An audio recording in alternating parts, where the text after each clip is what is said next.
नमस्कार प्रणाम दोस्तों, मैं धनंजय कुमार आपका अपना यूट्यूब चैनल रॉकेट भोजपुरी में स्वागत है। खबर आ रही है भोजपुरी के पावर स्टार पवन सिंह के तरफ से, जिनकी एक बहुत ही जबरदस्त और शानदार फिल्म का फर्स्ट लुक पोस्टर जारी कर दिया गया है।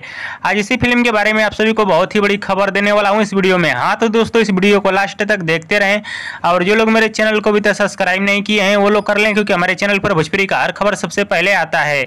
इससे पहले आप सभी को बताना चाहता हूँ भोजपुरी के पावर स्टार पवन सिंह की फिल्म हमार स्वाभिमान, इस फिल्म के बारे में। हमार स्वाभिमान इस फिल्म के स्टार कास्ट में नजर आएंगे भोजपुरी के पावर स्टार पवन सिंह, अंजना सिंह और डिम्पल सिंह। वहीं इस फिल्म के अन्य कलाकारों की बात की जाए तो इस फिल्म में भोजपुरी इंडस्ट्री के कई बड़े कलाकार नजर आने वाले हैं। और इस फिल्म की कहानी की बात की जाए तो रोमांटिक लव स्टोरी, इमोशनल और फुल एक्शन पैक मूवी और कुछ अलग कॉन्सेप्ट पे आधारित फिल्म होने वाली है, जो कि भोजपुरी दर्शकों को ये भी फिल्म सिनेमाघरों में काफी ज्यादा पसंद भी आने वाली है। और इस फिल्म का ट्रेलर का रिलीज डेट का बात करूं तो इस फिल्म के ट्रेलर को आप सभी के बीच रिलीज किया जाएगा इसी अक्टूबर महीने में। और इस फिल्म का सिनेमाघर का रिलीज डेट का बात करूं तो इस फिल्म को आप सभी के नजदीकी सिनेमाघर में रिलीज किया जाएगा छठ पूजा के अवसर पे। हाँ दोस्तों, इस फिल्म को आप सभी के नजदीकी सिनेमाघर में रिलीज किया जाएगा छठ पूजा के अवसर पे।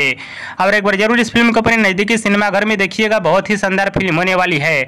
हाँ तो दोस्तों, अभी का बड़ी खबर है कि भोजपुरी के पावर स्टार पवन सिंह की एक बहुत ही जबरदस्त और शानदार फिल्म का फर्स्ट लुक पोस्टर आ चुका है, जिस फिल्म का नाम है हमार स्वाभिमान। इस फिल्म का फर्स्ट लुक पोस्टर आप सभी को कैसा लगा हमें नीचे कमेंट बॉक्स में जरूर बताइएगा। और इस फिल्म का पोस्टर रिलीज किया गया है नवरात्र महीने में। हाँ तो दोस्तों, भोजपुरी के पावर स्टार पवन सिंह, डिम्पल सिंह और अंजना सिंह का वीडियो पसंद है तो ज्यादा लाइक करें, कमेंट करें, शेयर करें, सब्सक्राइब करें। धन्यवाद दोस्तों।